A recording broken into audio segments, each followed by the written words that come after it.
Before you judge Islam, ask yourself one simple question. If Islam truly oppressed women, then why were the first believers women? Why were the first scholars women? And why were some of the bravest fighters women? Something big isn't matching the story we're told, and today, we're uncovering the truth. People say Islam oppresses women, while others say Islam gave women rights long before anyone else. When you hear both sides, it's natural to feel confused. So today, let's talk honestly, calmly, and from the heart. Are men and women equal in Islam? The real answer is deeper than a simple yes or no.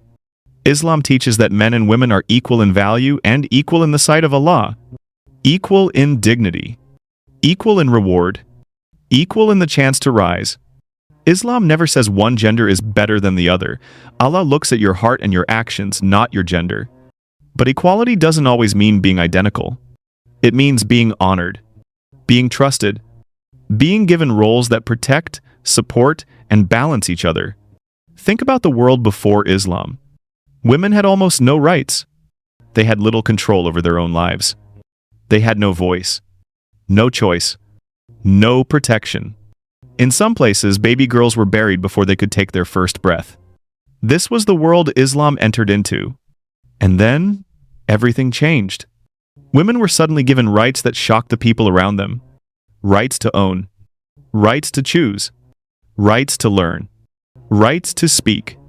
Rights to be treated with fairness. Look at Khadija, radiallahu anha.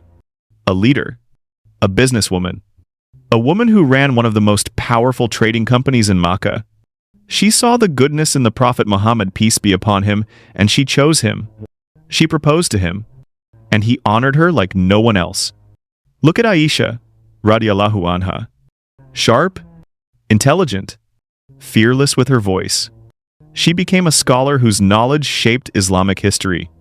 Her students were men and women from all over the Muslim world. And look at Nusayba bint Ka'b, radiallahu anha, a woman standing in the middle of a battlefield, protecting the Prophet Muhammad, peace be upon him, with her shield and her body, taking strike after strike, yet refusing to move back. These women were not silent. They were not pushed into the shadows. They were not weak. They were strong. They were present. They mattered. The Quran makes it clear. Allah does not waste the deeds of any believer, man or woman. What matters is sincerity, effort, character. But yes, responsibilities can differ. Men must provide for the family. Women are not required to spend their money on anyone. Their wealth is theirs alone. This is balance, not inequality. The real confusion begins when culture and Islam get mixed together. Some cultures keep girls away from education. Islam says learning is required for both men and women. Some families force marriages. Islam says a marriage without consent is not valid. Some communities try to silence women. But early Muslim women were teachers, traders, healers, and leaders.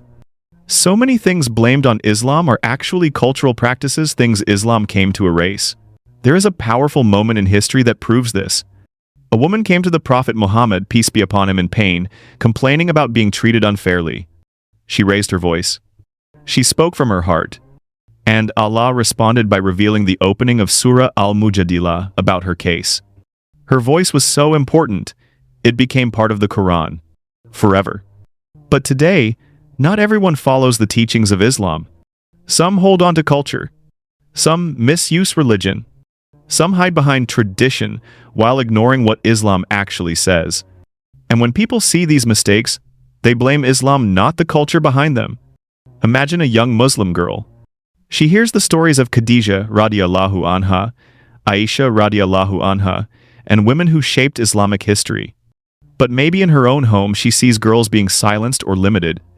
And she wonders, is this Islam? Or is this just culture? Later, when she learns the real teachings, she realizes something important. Her rights were always there. They were just covered by culture. So, what's the truth? Islam gives men and women equal spiritual value, equal dignity, and many of the same rights to learn, to work, to own, to choose, to speak. Islam also gives each gender responsibilities based on fairness and balance. Some people twist these differences, but that twisting comes from people, not from Islam. Islamic equality isn't about making men and women identical. It's about honoring both, supporting both, balancing both, lifting both. When Islam is lived properly, women are not hidden. They're not voiceless. They're not weak. They are honored. They are capable. They are educated. They are strong, just like the women who helped build early Islam. And here's the dramatic truth. Islam raised women at a time when the world left them behind. Islam honored women when society threw them away.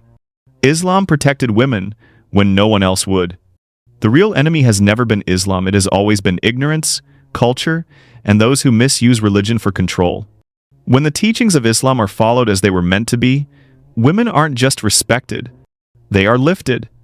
They are valued. They are essential.